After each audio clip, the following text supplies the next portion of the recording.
Hello, আবার আজকে চলে আসলাম ফেসবুকে একটা বিরাট আমার ফেসবুকে স্ক্রল করতে করতে এখন মনে হচ্ছে কি যে সাপের কোথাও ইয়ে আসছে।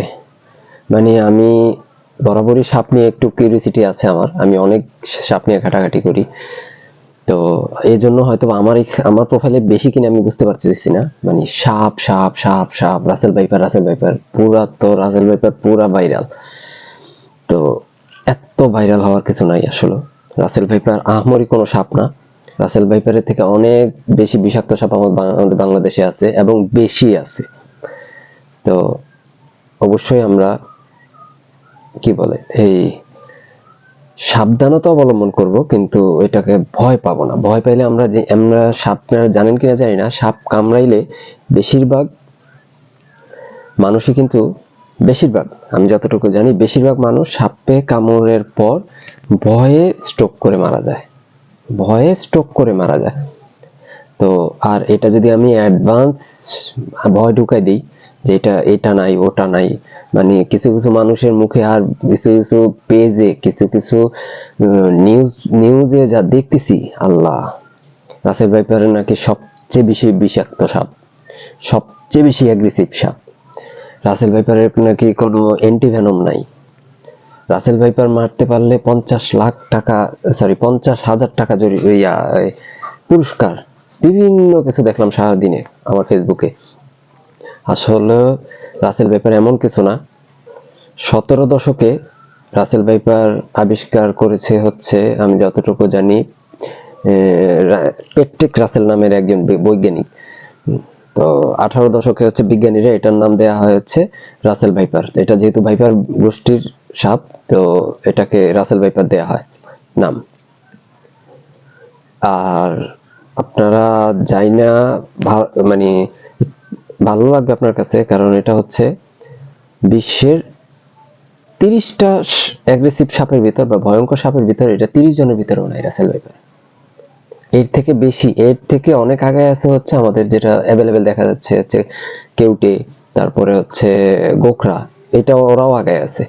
আর কেউটে গোখরা কিন্তু আমাদের ম্যাক্সিমাম প্রতিটা অঞ্চলেই আছে অ্যাভেলেবেল। আর রাসেল ভাইপার কিন্তু আপনারা জানলে উপকৃত হবেন। রাসেল ভাইপার কিন্তু একটা অলস প্রকৃতির সাপ। মানুষ দেখলে যে লুকাবে, এটা করবে, এই করবে, ওই করবে, এইগুলা নাই রাসেল ভাইপারের। তো রাসেল ভাইপার হচ্ছে একদম অলস প্রকৃতির সাপ। আপনার সামনে পড়ে গেলে চুপচাপ গুগল হয়ে বসে থাকবে, লুকায় থাকবে। হ্যাঁ, রাসেল ভাইপার একটা ভয়ঙ্কর দিক, বেশি ভয়ঙ্কর দিক হচ্ছে ওদের কালারটা মাটির সাথে, ঘাসের সাথে লুকায় যাওয়ার জন্য পারফেক্ট। তার ফলে কি মানুষ কি করে, না দেখে ভুলে এটাকে টাচ করে ফেলে, কেউ পাড়া দিয়ে ফেলে, আঘাত পাইলে যে কেউ এটা পাল্টা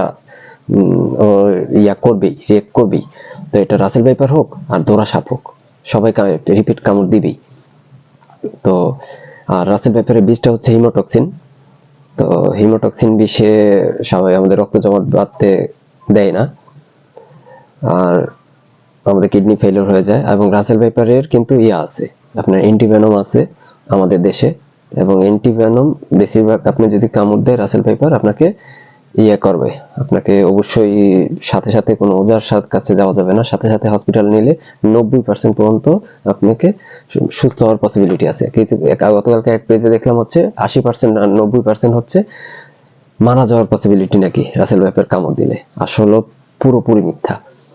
আপনি সঠিকভাবে সোজা করে পা রেখে, খুব জোরে না বেঁধে পা, আস্তে করে হসপিটালে চলে যাবেন সাথে সাথে। তবে আমি আমার ভিডিওতে আমি গভর্নমেন্টের কাছে এতটুকু আবেদন করতে চাচ্ছি যে যেহেতু সাপ পাওয়া যাচ্ছে হচ্ছে গ্রামে, প্রত্যন্ত এরিয়ায় বেশিরভাগ সাপ থাকে, মাঠে ঘাটে, আর অ্যান্টিভেনম যদি আমি আপনি জেলা শহরে রাখি, উপজেলাতে না দেই, তাহলে কিন্তু এটা আমাদের জন্য আসলে ক্ষতি।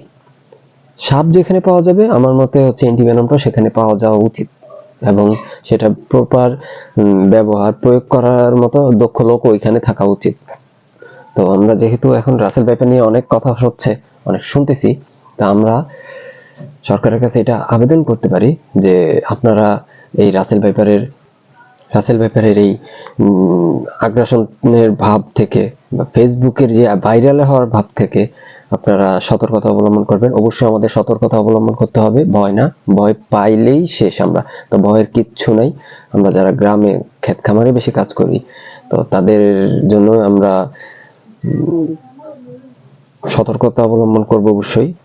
আর আরেকটা জিনিস, রাসেল ভাইপার আহামরি এত ক্ষিপ্র না, কিন্তু রাসেল ভাইপারের তো অনেক অনেক বেশি ক্ষিপ্র হচ্ছে ব্ল্যাক মাম্বা, যেটা আফ্রিকায় পাওয়া যায়, আফ্রিকা মহাদেশে পাওয়া যায়। তো ব্ল্যাক মাম্বা নিয়ে ওরা এত অরিড না, আর আমরা রাসেল ভাইপার নিয়ে একদম পুরো ফেসবুক কাঁপায় ফেলতেছি।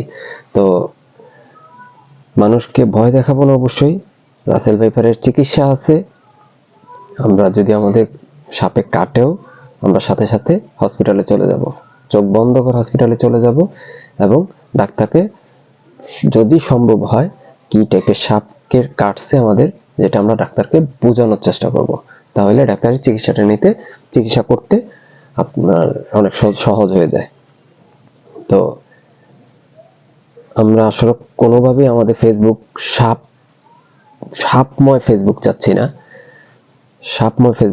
না, আমার তো মনে হয় এইটা কয়েকদিন পর রাসেল ভাইপার না হয়ে এটা হচ্ছে ফেসবুক ভাইপার হয়ে যাওয়া উচিত, যেভাবে আমরা ভাইরাল করে দিতেছি। তো আমরা সতর্কতা অবলম্বন করব। রাসেল ভাইপার নিয়ে ভয় পাওয়ার কিচ্ছু নাই। এটা অতিমানবীয় কোনো কিছু না। এটা সর্বোচ্চ 35 থেকে 50টার মতো বাচ্চা দিয়ে থাকে, প্রসব করে থাকে। আর আমাদের যে প্রকৃতিগত অবস্থা, 50টা যদি বাচ্চাও দিয়ে থাকে, তাহলে প্রকৃতিগত যে অবস্থা সেটার ভিতরে মনে করেন 25 থেকে 30টা এমনি মারা যায়। বেজি আছে, গুই সাপ আছে, আরো অনেক কিছু সাপ আছে, কেউটে আছে, দারাস সাপ আছে। এগুলো কিন্তু এই রাসেল ভাইপার টাইপের এই বাচ্চাগুলো সব খেয়ে ফেলে। তো এত অরিডের কিছু নাই রাসেল ভাইপার নিয়ে। তো সাবধানতা অবলম্বন করব অবশ্যই।